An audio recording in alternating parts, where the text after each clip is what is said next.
Welcome to Saltovation. The Saltovation Show is a podcast series featuring the leading voices in salt, where we talk about the issues and strategies to help you make sense of state and local tax. Hi, everybody. It's Judy and Stacey from Saltovation. We're here today to talk to you about Nexus, which is a pretty lofty topic, but we're going to give you some things to think about with respect to Nexus and what that means from a state income tax, state and local tax perspective. And with that, I'm just going to throw it to Judy and say, okay, what do you think taxpayers need to know about Nexus, and what is Nexus, and what do we need to know? Well, it's not a hair product. It's got only one X. Remember that? We used to put that on slides all the time because people didn't understand the concepts. It's kind of a legal term. So it's kind of a, what is Nexus? It's a hair shampoo. Anyway, and it morphed over law based on the state's ability and limitations by our U.S. Constitution to tax an out-of-state entity or person, for that matter. So in order for them to assert their tax status over you when you're not within their boundaries, there was ways that we looked at things, and then there was ways we sliced and diced the American income tax pie to attribute it to each state. So it was based typically on traditional presence, right? People, payroll, inventory, assets, office space, locations, real estate. So physical presence was the historic law. And then, that morphed right over time where that's been is that 1940s that physical presence is kind of the thing, and then the apportionment, and then we had Public Law 6272, which is a whole different one we could talk about at another time, but it's something to think about when you sell a good and not a service. But then we morphed to this whole thing where people pop in and they pop out, and we had some de minimis arguments like, well, I'm only there one day, or I'm only there 2 days, or I'm going out for a trade show. So this physical presence, yes, I visited the state, I sat there for 1 day, I did make a market, I did sell to somebody. There were some laws put in place by some of the states to say, we're cool with trade shows. You can come and have a trade show and you don't have an income tax filing out in our state. So there are a few states that have said that physical presence, that popcorn trade show physical presence isn't enough. And there are some states that limit the amount of days in state when you pop in, you pop out, to say like 11. So there's just a few states that say we're cool if you're less than this amount of days. And I guess I would say to you as a business, like, good luck measuring that. Like, that's the first and foremost priority, to say, how many times did so-and-so go to Indiana? Like, that is the last thing any business really cares about tracing. But unfortunately, it's something that people need to be thinking about. And then we morph to this affiliate nexus, like you own an entity and it's making a market on your behalf. And because it's making a market, you guys are together and those attributes play off each other. And then we had agency nexus, which is I hire a third party to make a market, be my distributor, and they create nexus for me because they're making a market for me and other people, and they're closing contracts or whatever is being negotiated because it makes it easier for me. And that could be an issue for Nexus. And then we had click-through Nexus, and that was crazy. Like, you pay somebody, a blogger or somebody like that, a percentage of every sale that gets consummated when they go from your blog to the website to interact. And somehow they know that, but we all know that now. Cookies are real and they are following you, and they are not something to be eaten. And then, of course, we ended up with Wayfair Stace. So, I mean, you've been doing this 25 years. I've been doing this 26. We always joke we're like a year apart.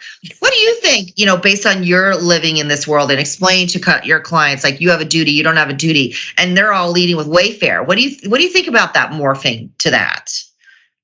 Well, I think it also, since I have a lot of income tax background, I guess from a state income tax perspective, those kind of economic nexus rules have been in place for years. And so I'm kind of not surprised that sales tax is finally, kind of caught up. It's taken them a long time, because if you think about it, and I think this can be surprising to some taxpayers, that the MTC, the Multi-State Tax Commission, had put those factor presence rules in place in 2002.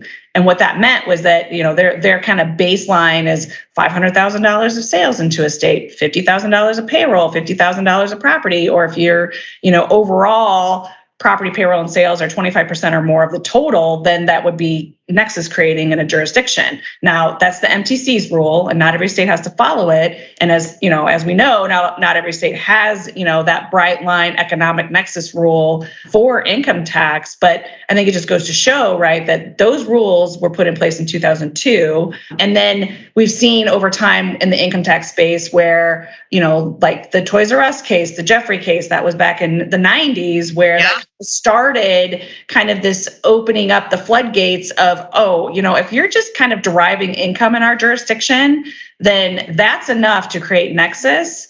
And so I guess, again, in the state and local tax world, things move slow. But I guess I'm not really surprised that now, we've morphed in the sales tax space to Wayfair, and now we have economic nexus rules that we have to layer in, because from an income tax perspective, we've always had to do that, really, for a very long time. Not always, right. For a long time.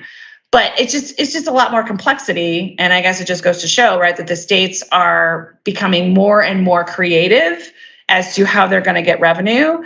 And and rightly so, because of the way our economy is shifting and has shifted over time. And, it remains to be seen whether we see even more of that shift or change in state laws with, like the digital advertising that we've seen with Maryland, for example, and, some of the other states that have had those digital advertising tax proposals. I mean, I think it just goes to show, right, that the states they're starting to, get a little bit more savvy and smart to the ways that they can get revenue, and coming on board with how, we as a, society do business and how we get information and are taking all of that in, and it affects taxes.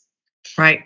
And I was just going to end with states house the citizens that buy your goods. And their view is they maintain the roads and the police and the court system and all the infrastructure so you can get your good to their constituent, which lives in their state. And so they are entitled to tax them. And so they really feel that it's their right. And so it's not such a simple thing as I ship it in or drone it in or deliver it on FedEx, right? And I didn't have anything to do with it once it left my dock, once I send on, that's not true. You had a lot to do with it. Even if you didn't do it in state, you had a lot of things that supported you to get your service to the customer or your product that the state paid for, and they need to be reimbursed for the infrastructure costs and also with the maintenance of that infrastructure. So. Right. And I think that's a good reminder, right? Because I think we get a lot of questions about like, well, why do they think they can tax us? Yeah. That's a good reminder to say, okay, these are the reasons why. And I think if you could send an invoice and get something to a customer out of your own state or out of your own country, why can't you tax them?